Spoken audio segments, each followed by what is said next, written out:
안녕하세요. 기업분석 레포트 쉽게 보기 유진투자증권 공희지 PB입니다.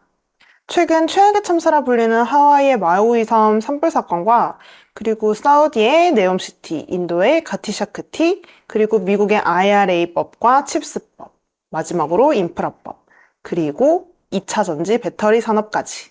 제가 언급한 내용에는 공통점이 있습니다. 무슨 공통점이야 싶으실 텐데요. 모두 인프라와 관련이 있다는 공통점을 가지고 있습니다.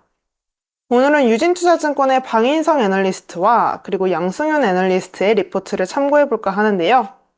인프라와 건설기계에 대해 적혀있는 리포트를 참고하면서 이야기 한번 해볼까 합니다. 건설 분야는 제가 늘 관심있게 보던 분야이기도 한데요. 많은 분들이 초기 건설과 관련된 주식에 관심을 가지게 된 계기가 아마 우크라이나 재건 이슈 때문이지 않을까 생각이 듭니다. 이후에는 사우디의 네옴시티 이슈일 것 같고요. 그렇죠. 이러한 이슈들 덕분에 해외 수주가 많은 건설사들의 주가가 움직이기 시작했고 건설기기 관련주 역시 좋은 흐름을 보였습니다. 대표적인 건설기기 관련주로는 미국의 캐터필라가 있고 국내 기업으로는 두산밥켓, HD현대건설기계, 그리고 HD현대인프라코어가 있습니다. 국내 기업들 모두 글로벌 상위에 위치하고 있어요. 우리나라 건설기계는 글로벌하게 6위 정도에 위치해 있는데요. 기업별로는 두산마켓이 11위, HD현대인프라코어가 19위, HD현대건설기계가 23위에 위치하고 있습니다. 그런데 아마 최근 이 기업들의 주가를 보면 7월 25일경 미국 바이든 정부의 인프라 투자 관련 기대감으로 주가가 상승한 이후에 다시금 조정받는 모습을 보실 수 있을 거예요. 저는 이럴 때가 조금씩 매집해 나가기 좋은 시점이라고 생각합니다. 그 이유는 여러분들도 다 아실 거예요. 많은 국가들이 여러 이유로 인프라 투자 계획을 밝혀 나가고 있기 때문입니다. 다시 한번 말하면 계획을 밝혀 나가고 있기 때문입니다. 아직 인프라 투자의 초기 단계라는 거죠. 즉, 건설 기계에 대한 수요는 여전히 많을 것이라는 이야기입니다. 실적이 받쳐주고 성장이 가능하다면 매수를 안 할 이유가 없겠죠. 건설기계 업종은 우리나라의 대표적인 수출 업종 중에 하나입니다. 국내 건설기계 매출의 약 80%가 다 해외 비중이죠. 과거에는 중국에 대한 의존도가 컸다면 최근에는 탈중국, 미국을 비롯한 신흥국 쪽으로 수익을 다각화시키고 있습니다. 두산밥켓 같은 경우 원래도 북미에 대한 비중이 높았지만 HD현대그룹의 두 개사 역시 탈중국 기조를 이어오면서 미국에 대한 비중을 점차 늘려나가고 있는 상황입니다. 이게 왜 중요하냐면 이제 다들 뉴스로 접하셨겠지만 헝다그룹부터 시작해서 비구이안 등 중국의 부동산발 경기 악화 우려가 계속해서 이야기가 나오고 있는 상황이잖아요. 그러면 자연스레 중국으로부터의 건설기계 수요는 점차 감소할 수밖에 없을 것입니다. 그러면 왜 건설기계 업종을 봐야 할까요? 앞서 언급한 것처럼 다른 국가들이 인프라 투자 계획을 밝혀 나가고 있기 때문입니다. 사실 경기가 좋지 않을 때 국가들이 인프라 투자를 시행하기도 하는데 사우디의 네옴시티 개발, 인도의 가티샤크티, 인도네시아의 수도 이전 등 신흥국들의 대규모 인프라 투자가 계획되어 있죠.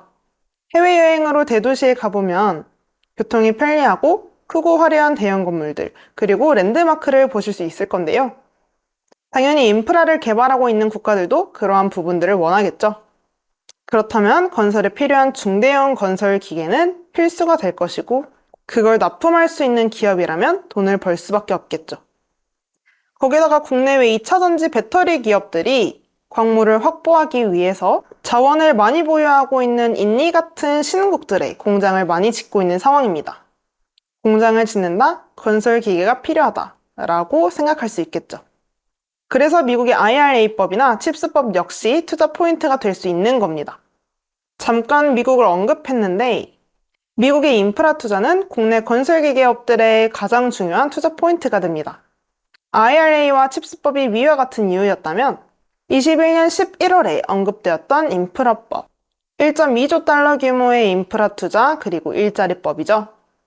미국의 시설 노후화 개선을 위해 기존의 인프라 투자 예산 연장과 더불어 추가로 신규 5,500달러를 편성한 법안인데요.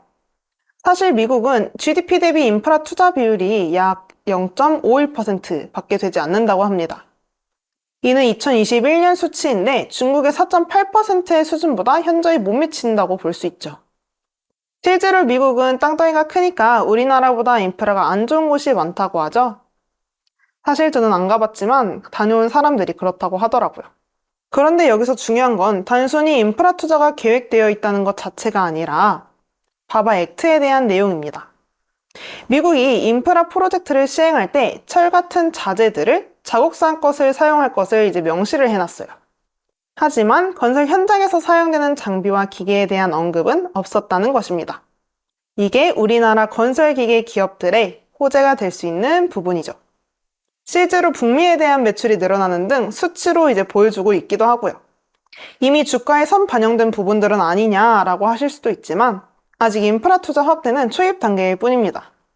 지난번 미국 각 주에 총 2,600억 달러의 신규 지원 계획을 발표했는데요. 이는 5,500억 달러 중 절반 수준의 계획이 발표되었을 뿐입니다. 추후에 발표된 신규 프로젝트가 남아있고 수치로 가셔야 될 일도 남아있다는 겁니다. 거기다가 최근 폐지 위기였던 유럽연합의 자연보건법이 통과되면서 최종 협상만을 남겨두고 있는데요. 이게 통과된다면 태양광, 풍력, 원자력 에너지 전환 등을 위해 인프라 투자가 이어질 수도 있습니다. 즉, 아직 건설기가 필요한 곳은 너무나도 많다는 거죠. 양승현 애널리스트 리포트에 나와 있는 건설기기 가동시간 수치를 보면 시작되었다는 것을 알 수 있습니다. 건설기기 기업들의 실적도 실제로 좋아지고 있고요. 피크아웃을 우려하는 투자자도 많지만 저는 내년 미국 대선 역시 투자 포인트가 될 수 있다고 생각하는데요. 대선 승리를 위해 IRA 같은 투자 법안이 나올 수밖에 없을 거예요. 뭔가 인프라를 개발하고 증설하고 변화시킨다? 이는 건설기기가 필요할 수밖에 없는 환경일 겁니다. 간략하게 이야기해봐도 건설기기 업종을 꾸준히 관심 있게 봐야 될 이유는 많은 것 같습니다. 마지막으로 건설기기업을 영위하고 있는 기업을 이야기해보자면 대창단조라든지 진성 TEC 같은 중소형 기업도 많지만 중대형 건설기기를 납품할 수 있는 탑3 기업을 봐보시면 좋을 것 같아요.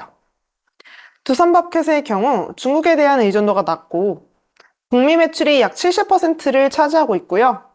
HD현대 두 개사 역시 중국에 대한 의존도를 낮추고 수익 다변화를 이뤄나가고 있습니다. 특히 HD현대 인프라코어 같은 경우 현대로토메 K2 등 방산용 엔진을 납품을 하고 있기 때문에 수익처가 다양하게 구성되어 있습니다. 최근 발간되는 리포트들을 봤을 때 탑픽으로 꼽히는 기업이기도 합니다. 지금까지 내용이 도움이 되셨길 바라고 영상은 참고만, 투자는 신중하게 하셔야 된다는 거 말씀드리면서 마무리하도록 하겠습니다. 다음 영상에서 찾아뵙겠습니다. 감사합니다.